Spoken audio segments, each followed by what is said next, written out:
All right, so in this lecture, we're going to talk about balance sheet. So we've already seen the composition of the balance sheet between assets and liabilities, and and also now what we're going to do is understand the flow from the input sheet. But before we do that, there is an interconnection between the balance sheet and the income statement, which I hadn't spoken to you about. For those of you not familiar, this is very important to understand. The retained earnings, as you can see over here, is a accumulated picture of all the profits earned by a company. In this model, it's just the income which has been generated over the period. So if we see the income statement for the first year, there you go, you can see that the income is at 43,190 euros in this case, and this flows straight into the balance sheet. Okay, and for the second year you can see that the retained earnings has gone to 108,220 euros, whereas over here we see 65,030. Well, that doesn't add up now, does it?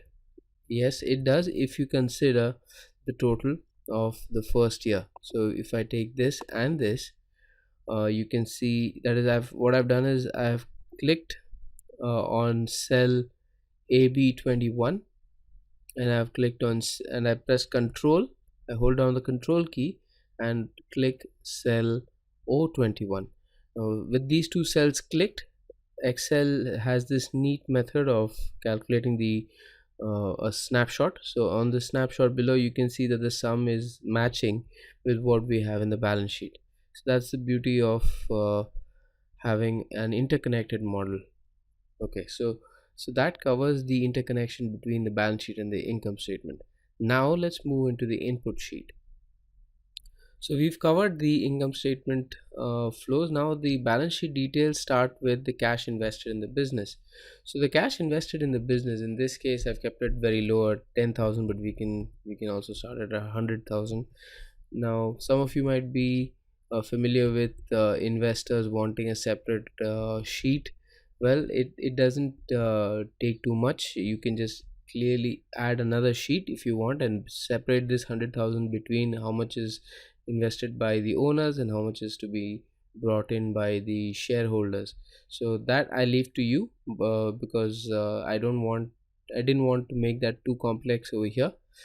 So assuming we have 100,000 at the start of setting up this company, you also have property, plant and equipment bought, that is any fixed assets which need to be bought, or long term tangible assets, as we spoke of, computers or vehicles, server cost, things which you need to own for running the business of that sort. And in case you need machineries, then you need to include them as well.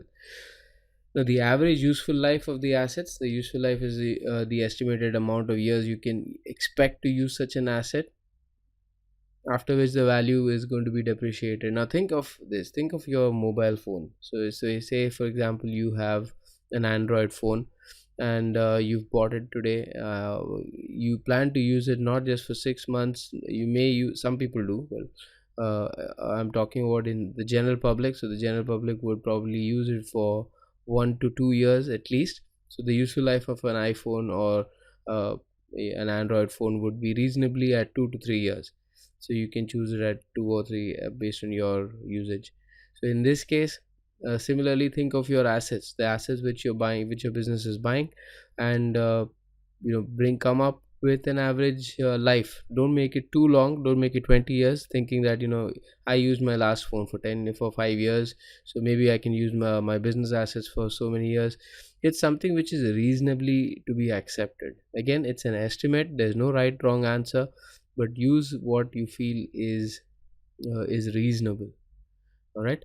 Next, we have a similar useful life requirement for intangibles. And intangibles, as I mentioned earlier, are patents, trademarks, or any other sort of non-tangible assets. Now the capital is a directly calculated figure. You don't really need to do anything about that.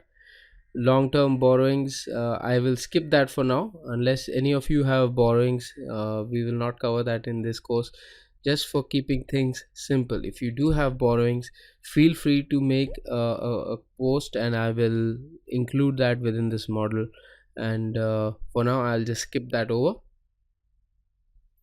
So these are the obvious items where you just have five five items to input, and the balance sheet will be calculated.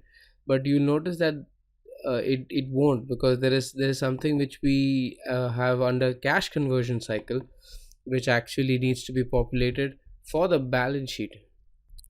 So the cash conversion cycle is the period it takes for a company to generate working capital. So what is working capital now? Now, working capital is the difference between current assets and current liabilities. That is, current assets minus current liabilities is equal to working capital. Why is this very important? It is important because it reflects the running efficiency of a business. So if you are able to generate current assets more than the amount of current liabilities that you owe, it's a lot easier for you to run your business. But on the other way around, if you are generating cash slowly but you are paying out cash fast, there is something called burn rate, which is going to be very high for you, which is something the investors might need you to explain. And if you don't have a reasonable explanation, or if you go without an understanding, well, it could make a difference between getting funded and not getting funded. This goes alike with investors or banks, whoever you are planning to approach. All right. So what I have done the cash conversion cycle is broken down into three parts. The first part is relating to the accounts receivable, that is the average collection period from the customers in this case. In terms of the second part is inventory. If you don't have inventory, make this zero. If you do have inventory, this is the average period it takes for you to sell inventory. So you buy inventory and it stays in your warehouse, and then you deliver. So keep it slightly long over there. Next is average payable period. So this is the amount of time it takes you to pay your suppliers in the working capital chain.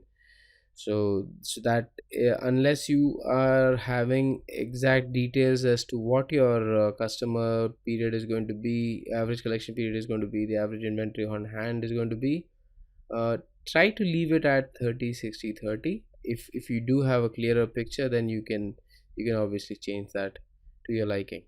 Now, if you want detailed understanding of the cash conversion cycle, check out the link I have over here. It links to Investopedia, as you can see. It's a very good article where they go into depth as to what cash conversion cycle is and why it's important.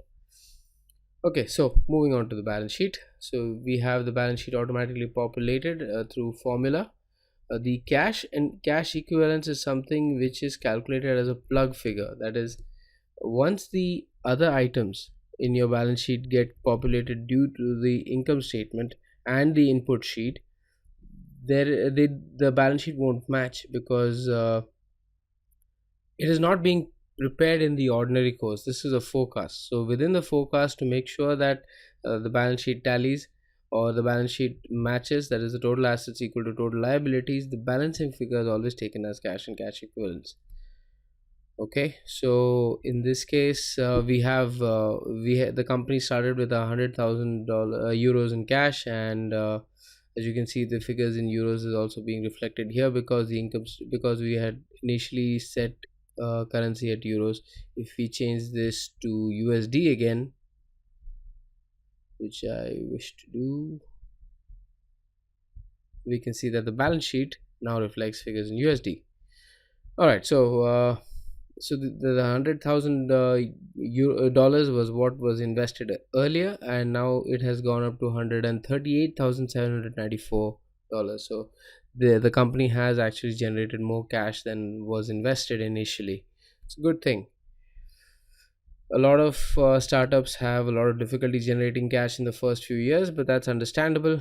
Depending upon the nature of the business, you can update this model.